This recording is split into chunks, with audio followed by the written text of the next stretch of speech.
नमस्कार श्रोताओं, मैं डॉक्टर अदिति अग्रवाल हूँ, senior consultant radiation oncology Paras hospital Gurgaon. और जैसा कि आप सब जानते हैं, हम हेड नेक कैंसर, मुंह और गले के कैंसर्स के बारे में बात कर रहे हैं। ये हमारे 5 दिन का प्रोग्राम है, अवेयरनेस प्रोग्राम, जिसमें हम आपको जानकारी दे रहे हैं इन कैंसर्स के बारे में। तो मेरे साथ आज हैं doctor Piyush Agrawal, who is the senior consultant surgical oncology Paras hospital Gurgaon में।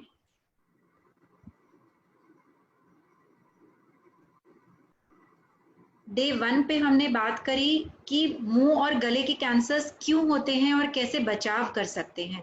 डे 2 पे हमने मुंह और जबान के पीछे के कैंसर्स के बारे में बात करी। कल हमने थायराइड कैंसर्स के बारे में बात करी थी। और आज हम लैरिंक्स यानी जिसको वॉइस बॉक्स या आवाज पेटी बोलते हैं, उसके कैंसर्स के बारे में बात करेंगे। कल हम बात करेंगे कैंसर के बाद, उस ट्रीटमेंट के बाद आगे किस किस इश्यूज को हैंडल करना पड़ता है, पेशेंट वापस कैसे नॉर्मल लाइफ में आता है, उनके बारे में। तो हम स्टार्ट करते हैं cancer of larynx, voice box के बारे में। तो ये इमेज जैसा कि आप देख पा रहे हैं, हमने पहले दिन में भी डिस्कस किया था कि ये मुंह का हिस्सा है जहां पे जबान है, जबान के पीछे का हिस्सा जिसको हम ओरोफैरिंक्स कहते हैं, इसके नीचे का हिस्सा ये खाने का पाइप है, और इसके आगे ये छोटा सा हिस्सा होता है जहां पे हमारे वोकल कॉर्ड्स यानी आवाज वाली जो झिल्ली होती है जिससे ध्वनि आवाज प्रोड्यूस होती है, और कुछ कार्टिलेजेस होती हैं। अगर हम इसको एनलार्ज करके देखेंगे तो कुछ इस तरह से दिखता है। 2 वोकल कॉर्ड्स होती हैं लेफ्ट और राइट में, और इसको हम बोलते हैं लैरिंक्स या फिर आवाज पेटी। इसी इमेज में आप देख पा रहे हैं कि ये जो स्ट्रक्चर है, ये ट्रेकिया जो हमारा विंड पाइप है, इसके काफी पास होता है। तो जो यहाँ की बीमारियां होती हैं, ये सांस पे भी असर डालती हैं। इसके साथ ही ये जानना जरूरी है कि जो मुंह और गले के कैंसर्स होते हैं, ये इसके अलावा गर्दन की जो गांठें हैं, लिम्फ नोड्स, उनमें भी स्प्रेड होते हैं। लैरिंक्स के कैंसर्स की क्षमता लिम्फ नोड्स में जाने की कम होती है एज कंपेयर टू बाकी कैंसर्स, लेकिन बावजूद इसके ये नेक नोड्स या फिर गले की गांठ की तरह प्रेजेंट कर सकते हैं। रिस्क फैक्टर्स, हम पिछले कुछ एपिसोड्स में ये बात करते आ रहे हैं कि कॉमन रिस्क फैक्टर्स हैं। जो लोग तंबाकू चबाते हैं या फिर तंबाकू स्मोकिंग के फॉर्म में, चाहे वो हुक्का है चाहे वो बीड़ी है, उस फॉर्म में लेते हैं, वो एक रिस्क फैक्टर होता है। साथ ही अल्कोहल, जो लोग काफी सालों से ले रहे हैं, क्रोनिक अल्कोहलिक्स हैं, वो एक रिस्क फैक्टर है। मेल्स में ये कैंसर ज्यादा होता है अगर रेडिएशन एक्सपोजर हुआ है या प्रीवियस हिस्ट्री है हेड नेक कैंसर्स की। ये बहुत इंपॉर्टेंट फैक्टर है, previous history of head neck cancers. इसका रीजन ये होता है कि अगर किसी को हेड नेक कैंसर्स हुए हैं तो वो यूजुअली टोबैको और अल्कोहल की वजह से होते हैं, और टोबैको और अल्कोहल से जो चेंजेस होते हैं वो मुंह से लेके गले में और पूरे रास्ते में सेम ही चेंजेस होते हैं, पूरी म्यूकोजा में। तो जो डैमेज हो रहा है वो यूनिफॉर्म है, होठ से लेके नीचे तक। तो अगर एक जगह का कैंसर हुआ है तो काफी हाई चांसेस हैं कि वो दूसरी जगह का कैंसर भी हो सकता है। अब इसके सिम्टम्स क्या होते हैं, क्योंकि ये वॉइस बॉक्स है तो इसका मोस्ट इंपॉर्टेंट और सबसे पहले जो लक्षण आता है वो होता है आवाज में बदलाव। आवाज में बदलाव अगर लंबे समय तक रह रहा है, गले में दर्द हो सकता है उसके साथ और नहीं भी हो सकता, और वो चेंज जो है वो ठीक नहीं हो रहा है, नॉर्मल नहीं हो रहा है। हो सकता है आपको परसीव हो सकता है कि आपके घर वाले आपको बताएं कि आवाज में चेंज हो रहा है, आपको ना समझ आए, तो वो एक शंका वाला लक्षण है। उसके साथ खाना निगलने में दिक्कत हो सकती है, सांस लेने में दिक्कत हो सकती है क्योंकि विंड पाइप लैरिंक्स के पास में है, और कुछ केसेस में गर्दन में गांठ से भी ये कैंसर प्रेजेंट कर सकता है। तो डॉक्टर पीयूष हमारे साथ हैं। डॉक्टर पीयूष, अगर कोई पेशेंट हमारे पास आता है जो आवाज में बदलाव रिपोर्ट कर रहा है, तो उसकी हमें क्या इन्वेस्टिगेशन है जो करनी चाहिए? बेसिकली अगर कोई भी पेशेंट ऐसी कंप्लेन लेके आता है कि कोई सांस में तकलीफ है, आवाज में बदलाव है, किसी भी प्रकार का, चाहे आवाज वो कम हो गई हो, चाहे आवाज वो मोटी हो गई हो, जिसे हम क्लासिकली हॉट पोटैटो वॉइस बोलते हैं, या कोई भी निगलने में तकलीफ हो रही हो, ऊपर जहां उसे फील हो रहा है कि ऊपर निगलने में तकलीफ हो रही है, तो हम जो प्रेफरेंस हमारी रहती है कि हम एक दूरबीन की जांच जो है वो कर लें। दूरबीन की जांच 2 तरीके की होती है। एक जो आपकी जैसे पिक्चर में दिख रही है, इसमें कि हम बेहोश करके एक हम दूरबीन डाल करके अंदर देखते हैं कि बीमारी कहाँ से कहाँ तक फैली हुई है, और हम एक टुकड़ा ले लेते हैं। या दूसरा होता है जिसे हम फाइबर ऑप्टिक कहते हैं, यानी कि उसमें आपको बेहोश करने की जरूरत नहीं पड़ती, एक तार जैसा जो है जिसके ऊपर माइक्रोस्कोप, उसके ऊपर जो कैमरा लगा होता है वो हम नाक के रास्ते से डालते हैं और देख लेते हैं। जब हमको डिजीज क्यों जरूरी है, दो कारणों से। पहली चीज है कि हमको एक तो टुकड़ा लेना है, बायोप्सी लेकर के हमें करनी है कि बीमारी है क्या, क्योंकि लैरिंग्स में सिर्फ ऐसा नहीं है कि कैंसर से ही ये बदलाव आ सकते हैं, टीबी और नाना प्रकार की अलग बीमारियां हैं जिसकी वजह से बदलाव दिख सकते हैं। तो बायोप्सी लेना बहुत जरूरी है। दूसरा, एज अ कैंसर सर्जन मेरे लिए ये भी बहुत जरूरी है कि मैं अंदर जाकर के बीमारी, अगर कल की डेट में ऑपरेशन की जरूरत पड़ती है तो हमें एक आइडिया होना बहुत जरूरी है कि इन्वॉल्वमेंट बीमारी का क्या है, क्योंकि अगर हमें इन्वॉल्वमेंट एग्जैक्टली पता है तो हम उसके मुताबिक सर्जरी जो है प्लान कर सकते हैं। अगर सर्जरी नहीं भी कर रहे हैं, हम रेडिएशन कर रहे हैं, तो भी ये जानना बहुत जरूरी है कि बेसलाइन कहाँ कहाँ पे बीमारी थी, और वो क्योंकि पीछे का स्ट्रक्चर है तो हमें मुंह खोल के नजर नहीं आता, इसलिए ये जांच करनी पड़ती है। तो ये क्या पेनफुल प्रोसीजर होता है? नहीं, क्योंकि हम बेहोशी में करते हैं तो पेनफुल बिल्कुल भी नहीं होता है ना। पेशेंट को बाद में भी कोई चीज पता चलती है कि जो है ऐसा कुछ प्रोसीजर उनके साथ हुआ है, क्योंकि सिंपल है कि बेहोश होते हैं, दूरबीन हम अंदर डालते हैं, मुश्किल से 5 मिनट का प्रोसीजर है, 5 मिनट के अंदर पेशेंट जो है बायोप्सी लेके हम बाहर आ जाते हैं। सो कोई बहुत लंबा चौड़ा प्रोसीजर नहीं है, कोई रिस्की, ऐसा कोई मेजर रिस्क नहीं है। एक ही रिस्क होता है कि अगर गांठ बहुत बड़ी है और वो जो श्वास का रास्ता है उसको ऑब्स्ट्रक्ट कर रही है, तो कई बार हम लोगों को उस रास्ते के ऑब्स्ट्रक्शन को बचाने के लिए, क्योंकि अगर गांठ बड़ी है, ऑब्स्ट्रक्ट कर रही है, तो आज नहीं कल वो रास्ता रोक देती है। अगर हमें ऐसी संभावना दिखती है जिस चीज की हम पहले कंसेंट लेके चलते हैं, तो हम पेशेंट के यहाँ पे, जिसे हम ट्रेकियोस्टमी कहते हैं, यानी कि हम जो ये श्वास की नली है इसमें एक नली डाल देते हैं जहाँ पे गांठ है उसके नीचे के लेवल पे, ताकि पेशेंट को आगे सांस की तकलीफ ना हो, और जब इलाज पूरा हो जाए उसके बाद हम वो निकाल देते हैं। तो ये जांच बहुत ही जरूरी होती है। इससे एक तो हमें पता चल जाता है कि डिजीज, बीमारी कहाँ कहाँ है, बीमारी है भी या नहीं, क्योंकि आवाज के बदलाव के बहुत सारे कारण हो सकते हैं। और अगर गांठ दिखती है, बीमारी दिखती है, तो इससे हम बायोप्सी ले लेते हैं। तो ये एक पिक्चर है जिसमें पता चल रहा है कि ये दोनों वोकल कॉर्ड्स हैं, इस तरह से दिखता है। ये व्हाइट वाला जो आपको हिस्सा दिख रहा है ये कैंसर है। नॉर्मली इस तरह की गुलाबी रंग की ये झिल्लियां होती हैं जो वोकल कॉर्ड दिखती हैं। तो अगर छोटा होगा तो सांस में दिक्कत नहीं होगी, सिर्फ आवाज में बदलाव होगा, और अगर वो बड़ा होगा तो खाना निगलने में दिक्कत या सांस में दिक्कत हो सकती है। बायोप्सी के बारे में डॉक्टर पीयूष आपने बताया, इसके अलावा और कौन कौन सी इन्वेस्टिगेशन है जो आप चाहोगे? सपोज आपको लग रहा है कोई गांठ है और आपने बायोप्सी ले ली, अब उसके अलावा और कौन कौन सी इन्वेस्टिगेशन आप कुछ कराना चाहेंगे बिफोर डिसाइडिंग कि क्या ट्रीटमेंट होना चाहिए? डॉक्टर अदिति, सबसे पहले मेरी हमेशा प्रेफरेंस रहती है कि कोई भी इन्वेजिव प्रोसीजर, यानी बायोप्सी एक इन्वेजिव प्रोसीजर है जहां मरीज को बेहोश भी होना है, हमें एक दूरबीन अंदर डालनी है, जिसकी पोटेंशियल कॉम्प्लिकेशन चाहे होती नहीं है पर पॉसिबिलिटी हमेशा होती है। सो मैं हमेशा कोशिश करता हूं कि मैं उससे पहले कोई इमेजिंग करा लूं, जैसे कि सीटी स्कैन हो गया या ऐसी कोई चीज करा करके ये देख लें कि गांठ, पहली चीज क्योंकि एक इतना बड़ा एरिया है उसे आपको देखने जाना है। सो अगर आपको पहले से आइडिया है कि कहाँ देखने जाना है तो बहुत फर्क पड़ता है उस चीज का। तो एक सीटी स्कैन जैसी चीज है, करवा लेते हैं, तो सीटी स्कैन में एक आइडिया पड़ जाता है कि बीमारी कितनी है, कहाँ है, किस लेवल पे है, और हमें उसके लिए कहाँ पे जाकर के कहाँ अप्रोच करनी है। दूसरा, मान लीजिए कोई ऐसी बीमारी है जो शुरू से ही हमें पता है कि हमने ऑपरेट नहीं करनी है, जैसे कि कोई ऐसा एरिया है जिस एरिया में सर्जरी पॉसिबल नहीं है और गले में बहुत बड़ी गांठ पड़ी हुई है, सो हम उस कंडीशन में फिर हम दूरबीन की जांच नहीं करते, हम फिर गले की गांठ से ही बायोप्सी ले लेते हैं, क्योंकि जब हमें पहले से ही पता है कि हमें इसे ऑपरेट नहीं करना तो उसके असेसमेंट की और पेशेंट को बेहोश करने की जरूरत है नहीं। तीसरा, हमने अगर सीटी स्कैन कराया, बीमारी दिखी, फिर हमने दूरबीन डाली, हमने बायोप्सी ली, इसके बाद हमारी प्रेफरेंशियल इन्वेस्टिगेशन होती है कि हम एक पेट सीटी की जांच करा लें। पेट सीटी वो जांच है जो आपको ये आइडिया देती है कि शरीर में बीमारी वहीं पे मौजूद है, उससे कहीं बाहर निकली हुई है या शरीर में किसी और जगह पे। सो पेट सीटी करा करके हमारा डिजीज का प्रॉपर इवैल्यूएशन हो जाता है, ट्रीटमेंट क्या देना है वो भी इस पेट सीटी के बेसिस पे हम आगे फाइनली डिसाइड कर सकते हैं कि वो ट्रीटमेंट किसके पास जाएगा, कैसे करना है, कैसे प्रोसीड करना है। मतलब अगर अर्ली लग रही है बीमारी, गांठ छोटी लग रही है, तो फिर सिर्फ एक सीटी स्कैन जो फेस और नेक का है, गर्दन का, उससे काम चल सकता है। लेकिन अगर एडवांस लग रही है, जहां हमें लग रहा है कि बीमारी फैली हुई हो सकती है, गांठें बड़ी बड़ी हैं, तो हमें पेट स्कैन की जरूरत पड़ेगी।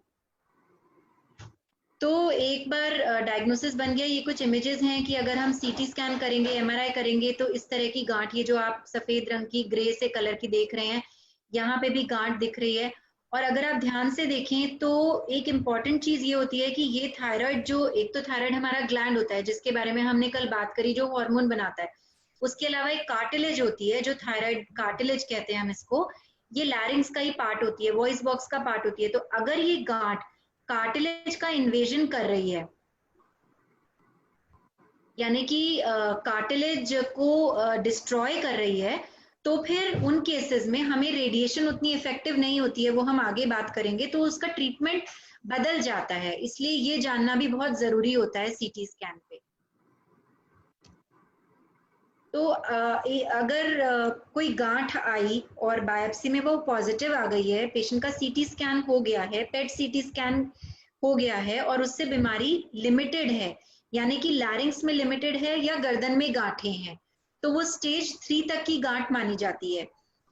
तो इस केसेस में अब ट्रीटमेंट क्या होगा? ट्रीटमेंट के लिए अगर कैंसर के ट्रीटमेंट की बात करें तो हमारे पास 3 मेजर ऑप्शंस होते हैं। या तो किसी भी बीमारी की सर्जरी हो सकती है, या फिर रेडिएशन कर सकते हैं, या कीमोथेरेपी कर सकते हैं। अब किसका क्या ट्रीटमेंट करना है डिपेंड करेगा स्टेज के ऊपर। तो अर्ली स्टेजेस के जो कैंसर होते हैं, जो वोकल कॉर्ड के कैंसर हैं, गांठें गर्दन में नहीं आई हैं, या फिर वोकल कॉर्ड से ऊपर या नीचे के हिस्से के कैंसर हैं जिसमें कार्टिलेज नहीं इन्वॉल्व हुई है, उन केसेस में जो ट्रीटमेंट होता है वो रेडिएशन से किया जाता है। रेडिएशन क्या होता है अगर मैं आपको समझाना चाहूँ तो, जैसे आप सभी जानते हैं कि एक्सरे होता है या सीटी स्कैन होता है, उसमें भी रेडिएशन यूज होता है, लेकिन वो कम पावर की रेडिएशन होती है। जो रेडिएशन हम ट्रीटमेंट के लिए यूज करते हैं वो उससे ज्यादा पावर की होती है, जिसमें क्षमता होती है कैंसर सेल्स को मारने की। ये बहुत ही सिंपल ट्रीटमेंट होता है, ओपीडी बेसिस पे हो सकता है, इसमें एडमिट रहने की बिल्कुल जरूरत नहीं होती है। साइड इफेक्ट्स कुछ होते हैं पर हम टेक्नोलॉजी से उसको कम कर सकते हैं, और ये सारे साइड इफेक्ट्स टेम्परेरी होते हैं जो रेडिएशन के दौरान होते हैं और रेडिएशन खत्म होने के बाद धीरे धीरे ठीक हो जाते हैं। जो सबसे इंपॉर्टेंट एडवांटेज या फायदा रेडिएशन से हमें मिलता है वो होता है वॉइस प्रिजर्वेशन का। मतलब अगर हम बोले कि सर्जरी करनी है तो सर्जरी का मतलब है वॉइस बॉक्स निकालना है, वॉइस बॉक्स निकालने का मतलब है वॉइस परमानेंटली लॉस्ट हो गई, मतलब अब वो पेशेंट आजीवन अपनी नॉर्मल आवाज में नहीं बोल पाएगा। रेडिएशन करके हम ये वॉइस प्रिजर्व कर सकते हैं। ये मशीन है जिस पे रेडिएशन दी जाती है। लेफ्ट साइड पे आप जो देखेंगे वो पुराने जमाने में जो यूज होती थी, इसको कोबाल्ट 60 मशीन कहते थे, और ये नए जमाने की मशीन है जिसको लीनियर एक्सेलरेटर कहते हैं। बहुत सारे लोगों में ये भ्रांति है कि रेडिएशन से चमड़ी जल जाती है, बहुत ज्यादा खराब होता है, इससे बहुत तकलीफ होती है। तो यहाँ बहुत इंपॉर्टेंट है ये जानना कि पुरानी जो मशीन होती थी जैसे कोबाल्ट 60, उसमें हमारे पास इतना फ्रीडम नहीं था, इतनी लिबर्टी नहीं थी कि हम बाकी स्ट्रक्चर्स की डोजेस को कंट्रोल कर पाए, आसपास की डोज को कम कर पाए, साइड इफेक्ट को कम कर पाए। लेकिन जो नई मशीन है हमारे पास लीनियर एक्सेलरेटर, इसमें हमारे पास बहुत सारी ऐसी टेक्नोलॉजीज हैं जहां वो वैसे साइड इफेक्ट जो आपने शायद देखा होगा कि आपके किसी दादा या फिर किसी बड़े अंकल का ट्रीटमेंट हुआ हो तो स्किन जली हुई दिखी हो, तो अभी ऐसा रेडिएशन से नहीं होता है। रेडिएशन के लिए पेशेंट इस काउच पे, जो ब्लैक वाला आपको टेबल दिख रहा है, इसके ऊपर लेटता है और एक मास्क बनाया जाता है जिससे कि आपकी गर्दन हिले ना, और ये जो गैंट्री, ये आपको हेड दिख रहा है, ये चारों तरफ पेशेंट के इस तरह घूमता है, कहीं पे भी ये पेशेंट को टच नहीं करता है, कोई पेशेंट को दर्द नहीं होता है, रेडिएशन के दौरान कोई ठंडा गर्म या लाइट नहीं लगता है। बेसिकली एक सिंपल प्रोसीजर होता है, जैसे सीटी स्कैन है, आप लेटे हैं, 5 से 10 मिनट में रेडिएशन हो जाएगा और आप उस दिन के लिए फ्री हो जाएंगे। ये मैं आपको इस फिगर से ये बताना चाहती हूँ कि अगर ये कैंसर हम अर्ली स्टेज में पकड़े, या फिर जो वोकल कॉर्ड, जो झिल्ली होती है, अगर उसका कैंसर है, तो बहुत ही छोटे एरिया को, सिर्फ इतना, मतलब 5 सेंटीमीटर बाय 5 सेंटीमीटर टेक्निकली जो हम बात करते हैं, इतना छोटा एरिया होता है जिसको हमें रेडिएशन देना पड़ता है। छोटा एरिया रेडिएशन है, इसका क्या फायदा है कि साइड इफेक्ट्स कम होंगे, जो फूड पाइप है वो सिर्फ इतना ही आएगा रेडिएशन के फील्ड में, स्किन भी सिर्फ इतनी आएगी और आसपास कोई साइड इफेक्ट नहीं होंगे। दूसरी बात, इस कैंसर के पूरी तरह से ठीक होने का चांस 98 to 100% है। जो अर्ली स्टेज का ये जो वोकल कॉर्ड का कैंसर होता है, ये गर्दन की गांठों में नहीं जाता है, तो इसको हम पूरी तरह से ठीक कर सकते हैं। यही कैंसर अगर थोड़ा बढ़ जाता है तो हमें थोड़ा बड़ा एरिया ट्रीट करना पड़ता है, उसके क्योर के ठीक होने के चांसेस थोड़े कम हो जाते हैं। एक और इंटरेस्टिंग चीज जो टेक्नोलॉजी से हमें मिली है कि ये साइड में दो बड़ी वेसल्स होती हैं, खून की नली होती है, जिनको हम कैरोटिड कहते हैं। तो ऐसा देखा गया है कि जो पुराने समय में जिन लोगों का ट्रीटमेंट हुआ 10 साल 15 साल बाद उनको स्ट्रोक यानी कि पैरालिसिस वाली प्रॉब्लम हुई, वो इसलिए क्योंकि ये जो कैरोटिड को डोज है ये नहीं देखी कि कितनी डोज मिली, और ऑलमोस्ट पूरी पूरी डोज मिल गई। तो अगर अर्ली कैंसर होता है तो हम कैरोटिड की डोज को कम कर पाते हैं, जिससे कि 10 साल 15 साल 20 साल बाद होने वाले साइड इफेक्ट्स को भी हम बचा पाते हैं। ये भी एक कैंसर है वोकल कॉर्ड का, और इस तरह से हम जो रेडिएशन करते हैं वो सिर्फ इस छोटे से हिस्से को ट्रीट करता है। अब हमारे साथ डॉक्टर विभोर हैं जो सीनियर कंसल्टेंट मेडिकल ऑन्कोलॉजी हैं पारस हॉस्पिटल गुड़गांव में। तो मैं उनसे पूछना चाहूंगी कि कुछ केसेस होते हैं जिनमें हम कीमोथेरेपी भी ऐड करते हैं रेडिएशन के साथ। तो डॉक्टर विभोर, आप कीमोथेरेपी किन केसेस में ऐड करते हैं? देखिए, कीमोथेरेपी का जो रोल है इसमें वो दो तरीके से है। एक तो हम कहते हैं नियो एडजुवेंट कीमोथेरेपी और एक होता है concurrent chemotherapy, concurrent chemo radiotherapy. Neo adjuvant chemotherapy जैसा आपने ऑलरेडी जिक्र किया कि नियो एडजुवेंट हमारा मकसद है कि हम वॉइस बॉक्स को अगर बचा सकें तो वो ज़्यादा अच्छा है, सर्जरी अगर अवॉइड की जा सके तो वो ज़्यादा अच्छा है। तो कुछ पैरामीटर्स होते हैं सीटी स्कैन पे जिनको हम देखते हैं, उससे आइडिया लगता है कि सर्जरी अवॉइड की जा सकती है या किसी हालत में अवॉइड नहीं कर सकते। अगर हम अवॉइड कर सकते हैं तो हम अवश्य प्रयास करते हैं कि ऑपरेशन को बचाया जा सके। तो उसमें दो सिचुएशन हमारे सामने आती हैं। कभी कभी गांठ बड़ी होती है तो उसमें हम नियो एडजुवेंट कीमोथेरेपी के 2 या 3 साइकिल देके उसको कम करके उसके बाद उसमें रेडिएशन के लिए स्टार्ट कर सकते हैं। और कभी कभी क्या होता है कि गांठ इतनी बड़ी तो नहीं है मगर रेडिएशन के साथ साथ में कीमोथेरेपी की जरूरत पड़ती है, ये एडवांस स्टेजेस में है। अब कीमोथेरेपी अक्सर हम इसमें ज्यादातर वीकली प्रोटोकॉल यूज करते हैं जिसमें कि पेशेंट को पूरे दिन एडमिट नहीं होना होता है। वो आते हैं मॉर्निंग में डे केयर में कीमोथेरेपी करवा के शाम को छुट्टी होके चले जाते हैं। इसमें जो कॉमनली इस्तेमाल होने वाली दवाइयां हैं उसमें एक पर्टिकुलर साइड इफेक्ट है जिसको रोकने के लिए हम ये अवश्य मरीज को हिदायत देते हैं कि वो पानी ज्यादा से ज्यादा पिए ताकि उनके गुर्दों को नुकसान ना पहुंचे। बाकी आजकल जो लोग बुजुर्ग हैं या जिनमें ऑलरेडी गुर्दे की प्रॉब्लम है तो उनको हम वो मेन दवाई जो है सिस्प्लेटिन के नाम से वो नहीं दे पाते हैं कभी कभी, तो उसमें दूसरी दवाइयां भी हैं जैसे कार्बोप्लेटिन है और सिटुक्सीमैब है, निमोटिजुमैब है। ये कीमो की भी हैं और ये टारगेटेड थेरेपीज भी हैं। तो ये होता है ट्रीटेबल केसेस में। कुछ स्टेजेस जो एडवांस स्टेजेस हैं, स्टेज 4 है या रिकरेंट है यानी ऑपरेशन या रेडिएशन के बाद बीमारी वापस आ गई और अब उसका पूरा इलाज नहीं संभव है, उसमें हम पैलिएटिव थेरेपी जिसको बोलते हैं वो करते हैं। उसमें इम्यूनोथेरेपी का भी योगदान है, टारगेटेड थेरेपी का भी योगदान है और कीमोथेरेपी का भी योगदान है।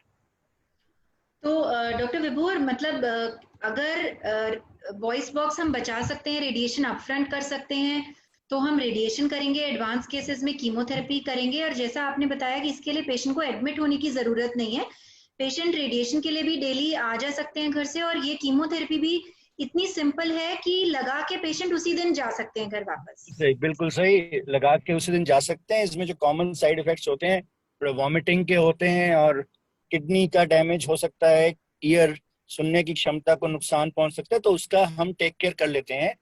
डिस्चार्ज पे हम दवाइयां देते हैं उल्टी रोकने के लिए, और जैसे कि मैंने बताया किडनी के डिस्फंक्शन को रोकने के लिए पहले तो हम हर साइकिल के पहले किडनी के टेस्ट करके देखते हैं, ब्लड टेस्ट करके किडनी का फंक्शन हर साइकिल से पहले देखते हैं। और उसके बाद पेशेंट को बहुत जरूरी है कि वो ज़्यादा से ज़्यादा पानी पिए। ईयर डिस्फंक्शन के लिए हम पहले स्टार्ट करने से पहले ऑडियोमेट्री का टेस्ट करके देखते हैं, और जिन पेशेंट्स में ऑलरेडी अगर सुनने की क्षमता में जो नसों के जो नसें हैं वो कमज़ोर हैं तो हम सिस्प्लेटिन को अवॉइड करके उसकी जगह दूसरी दवाइयाँ दे सकते हैं। एक बहुत कॉमन सा सवाल जो पेशेंट्स का कंसर्न होता है, बहुत नेचुरल भी है, कि बाल झड़ेंगे क्या कीमोथेरेपी से? इसमें इस्तेमाल होने वाली दवाइयाँ जो मैंने बताया जो मोस्ट कॉमन है सिस्प्लेटिन, उसमें बाल झड़ने की प्रॉब्लम नहीं ना के बराबर है। और बाकी जो कुछ दवाइयाँ, जो पेशेंट सिस्प्लेटिन से एलिजिबल नहीं होते हैं उनमें हम सिटोक्सिमैब यूज करते हैं, उसमें भी बाल झड़ने की प्रॉब्लम ना के बराबर है। कार्बोप्लेटिन में भी है पर कार्बोप्लेटिन में भी कम है। यूजुअली हम इन पेशेंट्स में बाल झड़ने की कोई खास समस्या नहीं देखते। थैंक यू डॉक्टर विभोर। तो डॉक्टर पीयूष, अब मैं आपसे पूछना चाहूंगी कि जो एडवांस्ड केसेस हैं, कुछ केसेस क्या ऐसे होते हैं जहां पे रेडिएशन नहीं होता, जैसे हम डिस्कस कर रहे थे कार्टिलेज अगर इन्वॉल्व होती है तो रेडिएशन उतना अच्छे रिजल्ट्स नहीं होते रेडिएशन के, तो वहां पे फिर क्या आप सर्जरी करते हैं? डॉक्टर अदिति, दो प्रकार के केसेस हैं जिसमें कि हम सर्जरी प्रेफर करते हैं।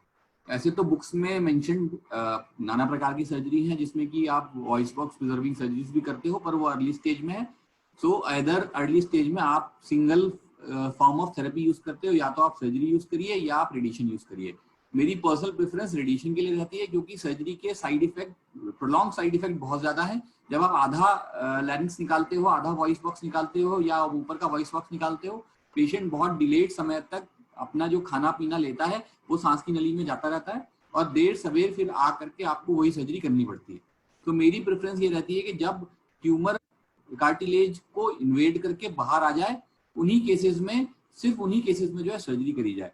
सो इसमें दो प्रकार के पेशेंट आते हैं जो मैं सर्जरी के लिए प्रेफर करता हूँ। एक वो पेशेंट जो रेडिएशन के पहले ही T4 डिजीज है, यानी कि रेडिएशन हमने जब असेस किया, असेसमेंट में हमारे सामने वो पहले ही ये आ रही है कि ये डिजीज कार्टिलेज को इन्वेड कर गई है।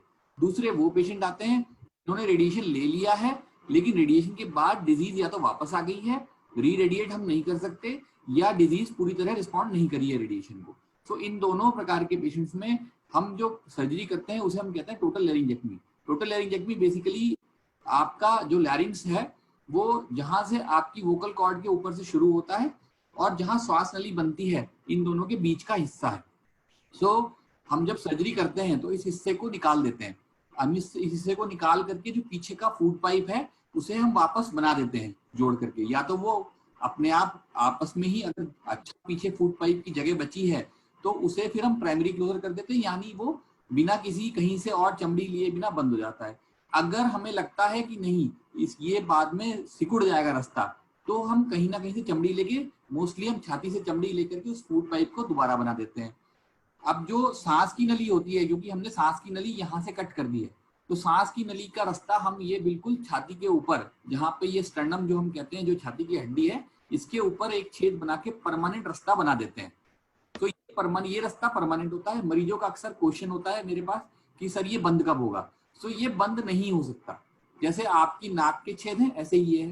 दूसरा ये सवाल आता है कि सर इसमें मट्टी, धूल और कीड़े मकोड़े जा सकते हैं। तो जैसे आपकी नाक है ऐसे ही ये भी है। जैसे ही आप सांस छोड़ते हो, अगर कोई चीज भी इरिटेटिंग अंदर भी जाती है तो खांसी करके शरीर उसे बाहर निकाल देता है।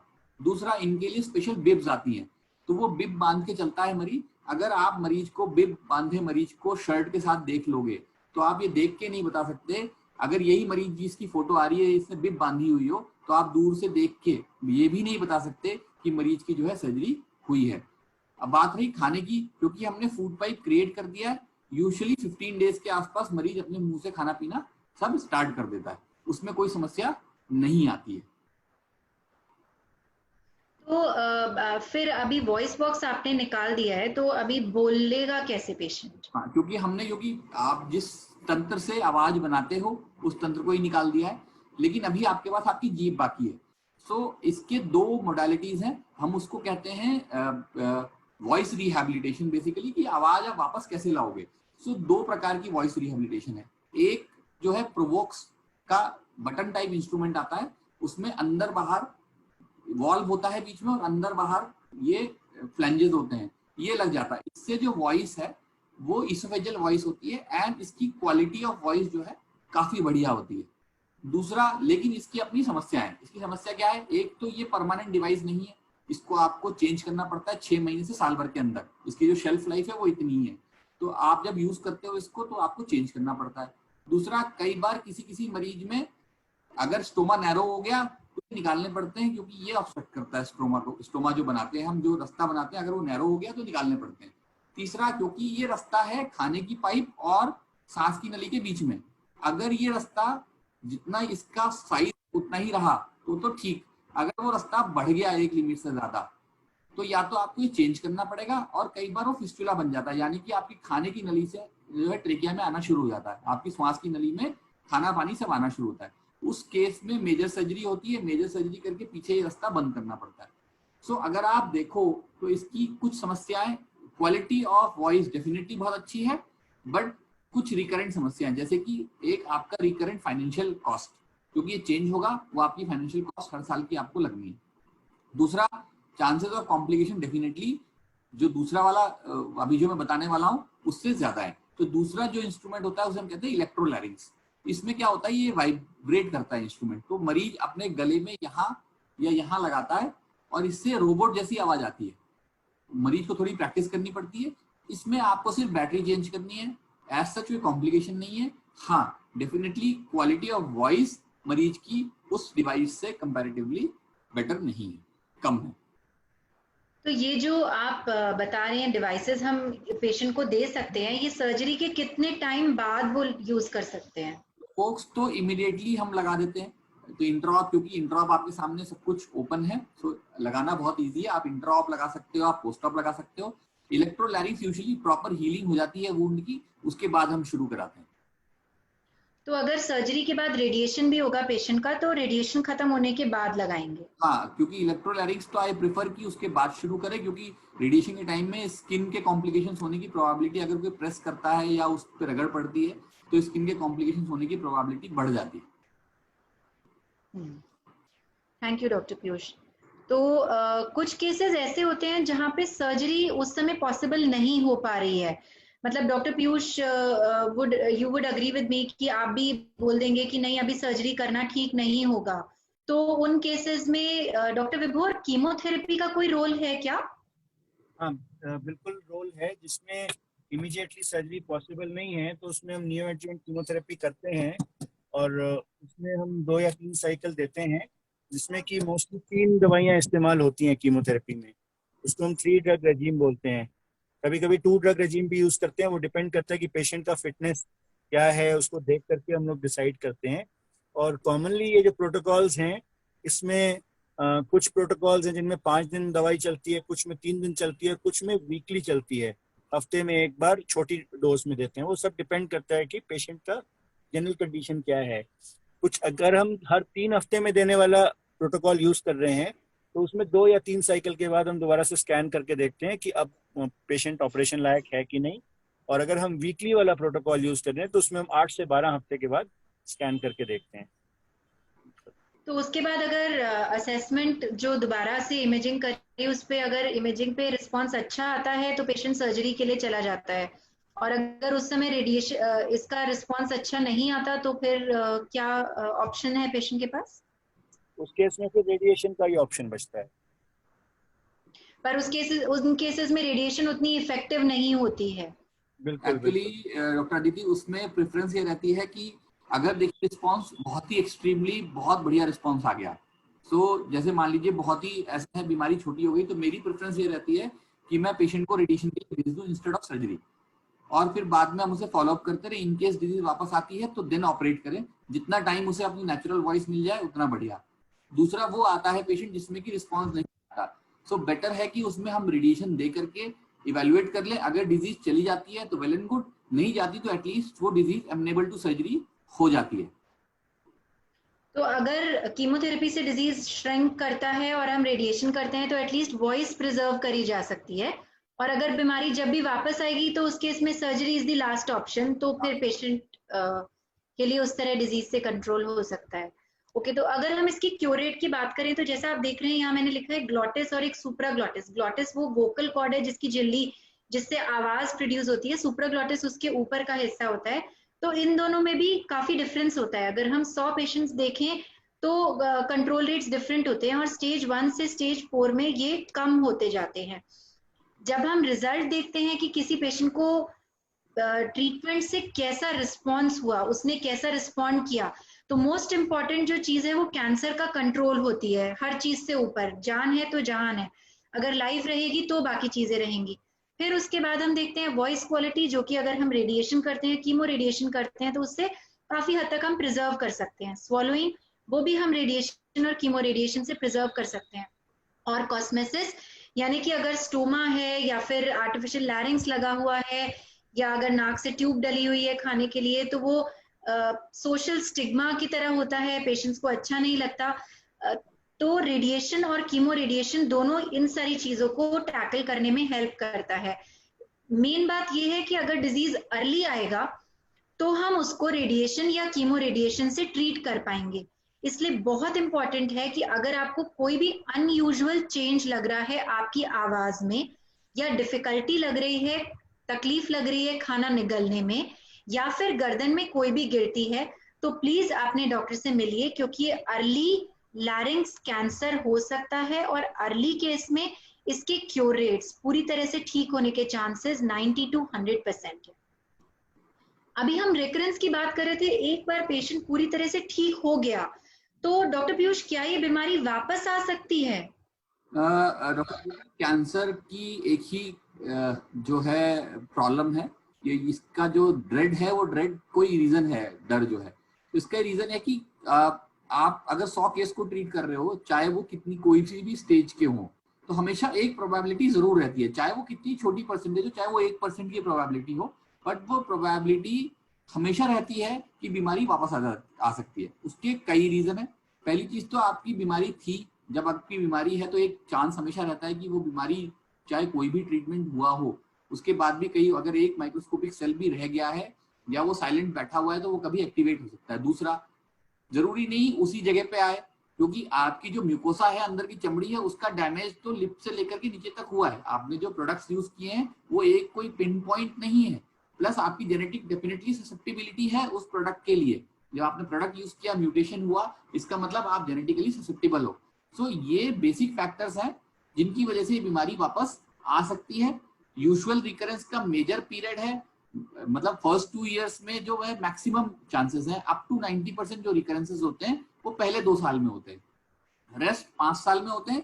सो यूजुअली हमारा फॉलोअप इंटेंसिव फॉलोअप होता है, पहले 2 साल का हम बहुत इंटेंसिव फॉलोअप करते हैं, जहाँ मरीज को कई बार ये लगता है कि इतना क्यों बुला रहे हैं, बार बार क्यों बुला रहे हैं, महीने महीने में बुला रहे हैं, 2-2 महीने में बुला रहे हैं, पता नहीं क्या है। सो मरीज को ये समझने की जरूरत है, उसमें हमारा अपना पर्सनल कोई बेनिफिट नहीं है, उसमें बेसिकली हमें पता है कि जो रिकरेंस आनी है, जो बीमारी वापस आनी है, वो पहले जो है 2 साल में मैक्सिमम रिस्क है। तो उस पहले 2 साल में हम इसलिए पेशेंट को फुल्ली फॉलोअप करते हैं, देन हम फॉलोअप का जो डिस्टेंस है, ड्यूरेशन है, वो हम इंक्रीज करना शुरू करते हैं टिल 5 ईयर्स। 5 ईयर्स के बाद यूजुअली कोई मेलिग्नेंसी आती है या वापस आती है बीमारी, तो हम उसे रिकरेंस नहीं मानते, हम उसे नई बीमारी के तौर पे जो है देखना शुरू करते हैं। मतलब जो पेशेंट को फॉलोअप के लिए बुला रहे हैं उसका पर्पस ये है कि अगर बीमारी वापस आती है तो हम उसको जल्दी पकड़ पाएं, जिससे उसे हम अर्ली स्टेज पे ठीक कर पाएं। फॉलोअप से ऐसा नहीं होता कि वो बीमारी आने के चांस कम हो जाते हैं, फॉलोअप से सिर्फ हमारी उसे पकड़ने की पावर बढ़ जाती है। सो रेकरेंस का ट्रीटमेंट जो है वो डिपेंड करता है कि पहले क्या ट्रीटमेंट यूज हुआ है, रेकरेंस कितने दिन बाद आई है, और रेकरेंस जैसा डॉक्टर पीयूष बता रहे थे कि वो सिर्फ वही है या फिर वो गर्दन में है या गर्दन के साथ कहीं और आई है। तो अगर वो बीमारी लोकल होती है, पहले रेडिएशन से ट्रीट हुई है, रेडिएशन करके टाइम लंबा हो गया है 2 साल से ज्यादा, तो कोशिश करते हैं कि रेडिएशन से ठीक हो जाए, लेकिन अगर रेडिएशन पॉसिबल नहीं होता तो फिर सर्जरी इज द ऑप्शन। और अगर पहले सर्जरी हुई थी तो फिर अब रेडिएशन करने की कोशिश करते हैं, और अगर बीमारी फैली हुई होती है तो फिर हम कीमोथेरेपी से ट्रीट करते हैं। So I would like to end here. मैं सिर्फ इस पे एंड करूंगी कि लैरिंग्स के कैंसर्स, अगर हम मुंह और गले के कैंसर्स की बात करें तो थायराइड एक ऐसा कैंसर है जिसका प्रोग्नोसिस आउटकम बहुत अच्छा होता है। दूसरा, लैरिंग्स का जो वोकल कॉर्ड का कैंसर है उसका आउटकम बहुत अच्छा होता है। अगर वो अर्ली स्टेज पे पकड़ा जाए तो 98 to 100% वो कंप्लीटली ठीक हो सकता है। रेडिएशन इसका ट्रीटमेंट ऑफ चॉइस होता है। रेडिएशन करने का फायदा ये होता है कि लैरिंग्स नहीं निकालना पड़ता, तो वॉइस प्रिजर्व्ड रहती है, बची रहती है आपकी। कीमोथेरेपी हो सकता है कुछ केसेस में हमें ऐड करनी पड़े, लेकिन अगर वो ऐड भी होती है तो वो ओपीडी बेसिस पे दी जा सकती है, सिंपल ट्रीटमेंट है, यूजुअली बाल नहीं जाते हैं, साइड इफेक्ट्स मैनेजेबल होते हैं। और अगर एडवांस स्टेज में बीमारी होती है तो हम सर्जरी करते हैं, सर्जरी के डेफिनेटली कुछ डिसएडवांटेजेस हैं, लेकिन as I said life is first. पहले हमें कैंसर को क्योर करना है, जान बचानी है, उसके बाद हम दूसरी किसी चीज के ऊपर ध्यान देते हैं। अगर आपकी कोई भी क्वेरीज हो तो आप इस ईमेल पर भेज सकते हैं, we would be very happy to answer them, या फिर आप इस फोन नंबर पर कांटेक्ट कर सकते हैं। हमारे पिछले एपिसोड्स और आज का एपिसोड पारस हेल्थ केयर फेसबुक पेज पर अवेलेबल है, जो आप देख सकते हैं।